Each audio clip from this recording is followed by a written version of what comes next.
Il y a 3 ans, j'ai décidé de quitter la ville pour la campagne, seule. Rien ni personne n'aurait pu m'arrêter. J'ai suivi l'appel de mon âme.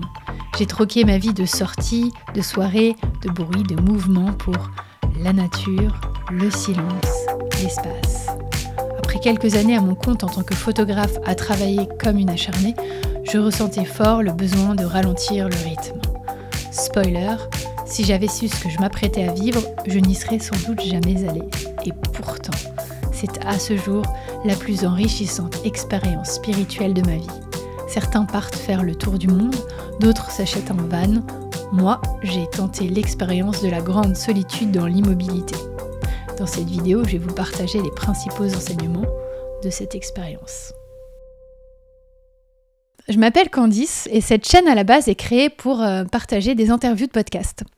Des interviews qui reprendront prochainement. Entre-temps, j'avais très envie de partager mes expériences personnelles. Cette chaîne aussi est une expérience en soi. Elle me permet de dépasser mes peurs et mon besoin de perfectionnisme en suivant ma créativité.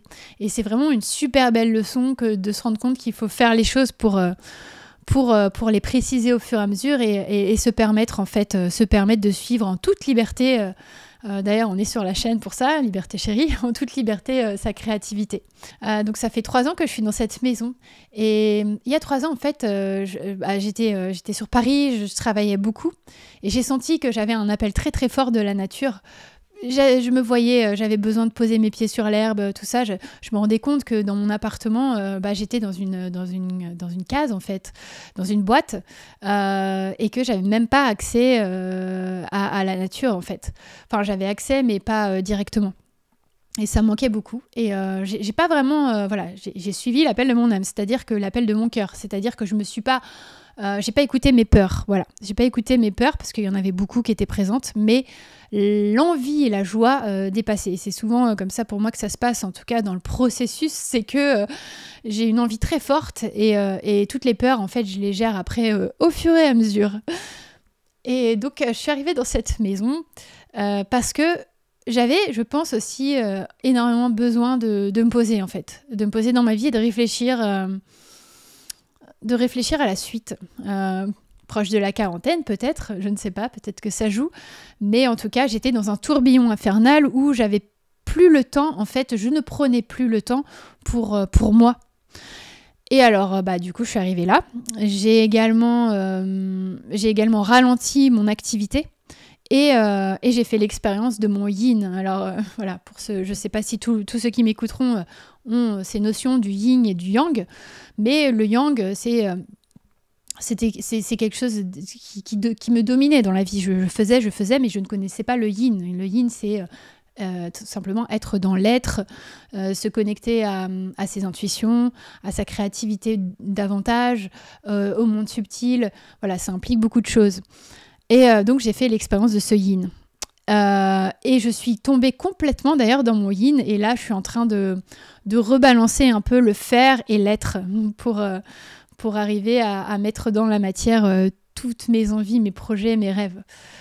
Donc cette expérience sur ces 3 ans, voilà, est venue vraiment parce que j'avais besoin de remettre du sens dans ma vie, et pour ça, j'avais besoin de me poser, j'avais besoin de silence. Et je suis allée un peu à l'extrême enfin, en tout cas, à mon niveau, hein, parce que en fait, s'extraire en fait de la ville et se couper des gens qu'on connaît, des amis, de ses habitudes aussi, de sortie, c'est quelque chose de totalement nouveau, qui nous apporte plein de nouvelles choses et en même temps qui vient nous chambouler totalement. Et je dis dans l'intro, si j'avais su ce qui m'attendait, je serais peut-être jamais venue. Parce que en fait, la solitude m'a vraiment confrontée, voilà, à ces parts de moi. Et en parallèle de ça, je pense que c'était hyper bien choisi. Mon âme savait déjà que j'allais vivre pas mal d'événements assez importants dans ma vie, pas mal d'expériences, enfin voilà, de gros challenges personnels. Et cette maison m'a vraiment servi de cocon pour pouvoir processer tout ça, en fait. Et ça a été assez dur, mais Voilà, je peux le dire aujourd'hui, la lumière vient vraiment de l'ombre. On ne peut pas être dans son plein potentiel, dans sa pleine lumière, si on n'a pas traversé ces ombres. En tout cas, moi, c'est ma réalité, c'est ce que j'ai vécu. Et là, je vois, en fait, aujourd'hui, petit à petit, je vois à quel point je me sens de plus en plus libre, de plus en plus vraiment sereine, et de plus en plus moi-même, de plus en plus authentique. Et c'est vraiment puissant. Et je pense que vraiment dans la vie, c'est important d'en revenir au silence vraiment basique. Quand en fait on est en mode automatique dans sa vie, qu'on répète les mêmes choses, qu'on est dans le mouvement, on n'a pas le temps en fait de vraiment mettre de la conscience sur ce qu'on fait. Et je pense que ce besoin de recul à un moment donné dans notre vie, sur notre routine, nos routines, l'intention qu'on met dans nos vies, je pense que c'est bon de réfléchir. Et puis chacun a sa méthode. Il y en a pour qui peut-être 2 semaines de vacances, ça va suffire pour pouvoir réorienter les choses. Moi, en l'occurrence, là, c'était un gros besoin de revenir sur pas mal de choses. Voilà. Donc, l'intention de cette chaîne, c'est vraiment de partager, de vous inspirer vers plus de liberté intérieure et la solitude choisie. Je dis choisie parce que je comprends bien qu'il y a des êtres, des âmes, des personnes qui subissent la solitude. Et cette vidéo, c'est même une incitation à prendre pleinement toute l'opportunité en fait que cette expérience peut apporter. Commençons par la question que tout le monde se pose. Pourquoi est-ce si difficile d'être seul ? Pourquoi avons-nous cette peur viscérale du vide, de ce silence intérieur ? Pourquoi fuyons-nous la solitude ? Si c'est si difficile d'être seul, c'est parce qu'on ne s'autorise pas à ressentir le vide, à ressentir les émotions qui peuvent être associées à ce vide, comme la peur, la colère, l'anxiété, le manque d'amour, toutes ces choses-là. Et du coup, on a tout ce qu'il nous faut à l'extérieur pour surtout ne pas aller se rencontrer. Mais si on a peur du vide, c'est qu'on a peur de soi-même. Et je pense qu'on peut s'aimer vraiment profondément, réellement, que quand on est prêt à être avec soi-même dans le vide le plus total. Et c'est peut-être un chemin de toute une vie, et il y a différentes étapes. Mais en tout cas, avoir peur du vide, c'est avoir peur de soi-même et ne pas s'aimer. Et tant qu'en fait, on perpétue cette tradition ou ces habitudes de surtout fuir quand ça ne va pas et de ne pas accueillir ce qui est présent et d'accueillir ce vide-là, qui est finalement pas si vide, qui est plein de choses qu'on ne veut pas voir, c'est là où vraiment on peut aller vers sa liberté intérieure. Il y a aussi cette autre question. Comment la solitude peut-elle nourrir la créativité ? Je vais vous parler de créativité, mais avant ça, je voulais juste parler, là j'ai fait un super setup, je suis hyper créative, telle une youtubeuse. J'ai mis tous mes écrans devant moi là tout blanc pour me réfléchir la lumière. Ouais, je suis fière de moi, j'avais envie de vous le dire. Et en parlant de créativité, c'est ça aussi tout le process, c'est encore une fois de tester des choses, de s'autoriser en fait, de s'autoriser à faire l'idée qui vient en fait. J'ai envie de faire ça et de le faire en fait et pas de se dire oui mais ça va pas marcher, déjà c'est faire les choses pour soi parce que ça nous met en joie et puis en fait quand on est dans cet espace là on est au bon endroit et puis au fur et à mesure en fait les choses se précisent, on trouve de plus en plus et j'espère être un modèle en tout cas dans ce que je fais, dans mes partages sur aussi mon compte Instagram. J'espère que voilà ça peut inspirer des gens à montrer qu'on n'a pas besoin de la perfection pour commencer quoi et j'ai aucun doute qu'au fur et à mesure, je vais pouvoir préciser les choses. Mais pour parler de cette créativité, de cette expérience dans cette maison, ça a été vraiment puissant parce que j'ai pu au fur et à mesure apporter du calme et de l'apaisement en fait en moi. Et au fur et à mesure, faire de la place pour recevoir les idées créatives.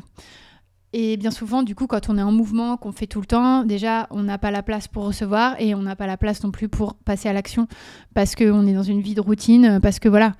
Et là, moi, j'ai vraiment fait de la place. C'est important professionnellement de pouvoir facturer ses prestations à la hauteur pour pouvoir avoir du temps pour soi, pour pouvoir se régénérer, pour pouvoir aller plus loin. Et ça, c'est indispensable pour moi aujourd'hui dans l'activité. En tout cas, je me suis offert ce temps-là. Et grâce à ce temps-là, j'ai pu recevoir les idées. Et il y a un livre d'Elisabeth Gilbert qui s'appelle « Comme par magie ». C'est un livre vraiment puissant sur la créativité. Vraiment, je vous conseille de le lire pour toutes les personnes qui aimeraient travailler sur la créativité. Et elle parle d'une idée comme un peu d'un égrégore, en fait, qui viendrait chercher une personne, et soit la personne est prête à l'accueillir, ou soit elle ne l'est pas. Et ça passe à une autre personne, en fait.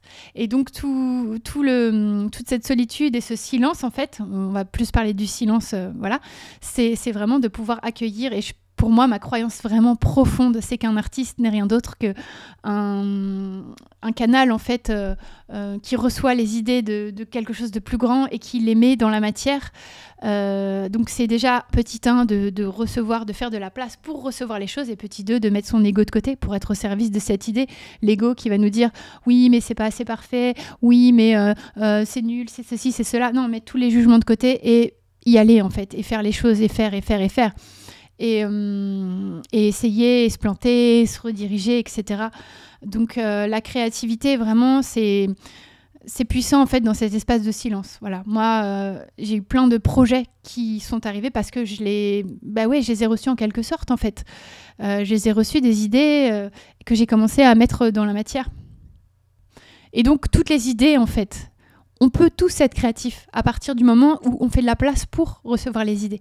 Tout le monde, nous sommes des êtres, nous créons, tout le monde est artiste de sa vie, en fait.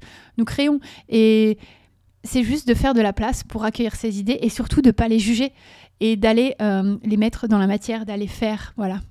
Et donc la solitude aussi, c'est un espace créatif où on peut jouer avec nos pensées, on peut les modifier, on peut les upgrader même. Donc là aussi, c'est de la créativité. En tout cas, moi, je remercie cet espace de m'avoir apporté tous les projets et toutes les idées. J'ai notamment des idées. J'ai commencé une série photo sur un thème. D'ailleurs, on voit les images derrière. Voilà, c'est un long process aussi, un long travail créatif. Il y a eu ce podcast, en fait, qui a émergé, en fait, vraiment dans cette maison. J'ai commencé aussi à l'écriture de livres.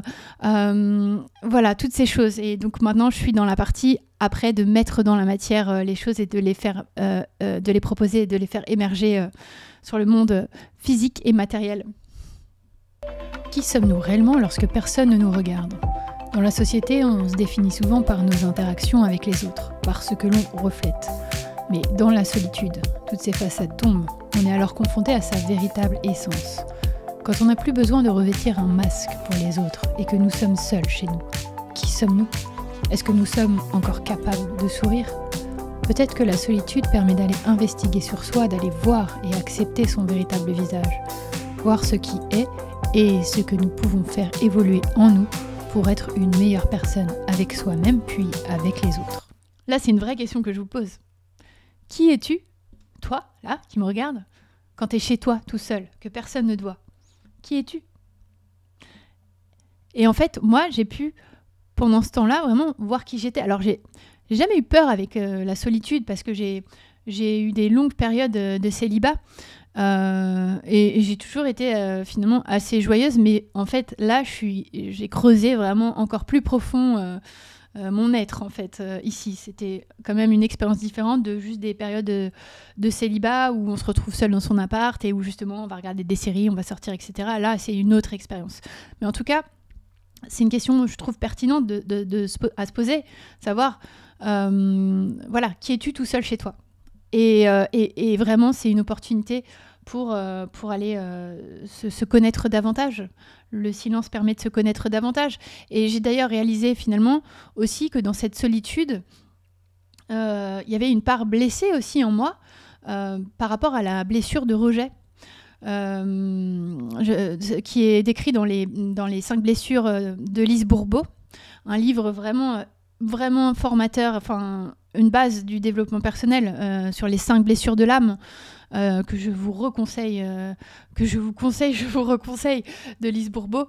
Et moi, en l'occurrence, j'ai réalisé en faisant travailler sur moi avec des thérapeutes que venir ici, c'était m'isoler, ça partait aussi d'une blessure. Même c'était un besoin et c'est parfait, et j'ai vécu ce que j'avais à vivre, mais il y avait une part de blessure de j'ai envie d'être avec les autres et d'être en lien, mais j'ai peur. Il y a ces deux phases-là, et c'est vraiment la blessure de rejet en fait, qu'on peut retrouver même dans les relations amoureuses. Il y a beaucoup de gens qui portent cette blessure de j'ai envie, mais non en fait.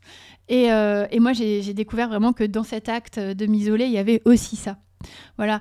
Et donc finalement, tout ça pour dire que finalement, apporter de la douceur, apprendre à se connaître, ça passe par le silence. Et je vous souhaite vraiment, profondément, d'apprendre à vous connaître, même si ça peut faire peur, même si ça confronte à des émotions douloureuses. Pour autant, derrière, en fait, c'est de la libération qui s'offre à vous, une meilleure connaissance de vous. Et en tout cas, voilà, c'est mon expérience. Et la vie, en fait, est un chemin. Et rien n'est ancré. C'est un travail de tous les jours, d'aller dans cette liberté. Mais voilà, je voulais partager mon expérience. Et je vous remercie d'avoir regardé la vidéo jusqu'ici. Il y a une petite... à la fin, j'ai fait une petite vidéo de fin sympa, avec des petits plans sympas. Je vous laisse regarder. La solitude peut être vue comme un voyage non pas extérieur, mais intérieur. C'est dans ce voyage intérieur que l'on découvre des parties de soi insoupçonnées. Peut-être même que l'on se rapproche, petit à petit, d'une forme de vérité personnelle, d'une sagesse intime. La solitude est souvent perçue comme une épreuve, mais elle peut être une opportunité de croissance, de créativité et de connaissance de soi. Elle est ce miroir qui nous renvoie notre vraie nature, loin des attentes des autres. Oui, elle peut être difficile, elle peut mettre en lumière des peurs, des angoisses, mais elle est aussi une porte d'entrée vers un monde intérieur riche et insoupçonné. C'est un chemin que l'on doit emprunter seul. Mais au bout de ce chemin, on découvre une version plus authentique de nous-mêmes. Alors, si un jour vous vous retrouvez face à la solitude, ne la fuyez pas, embrassez-la, car elle pourrait bien être votre meilleur allié pour découvrir qui vous êtes vraiment. Tout notre mal vient de ne pouvoir être seul, disait Pascal.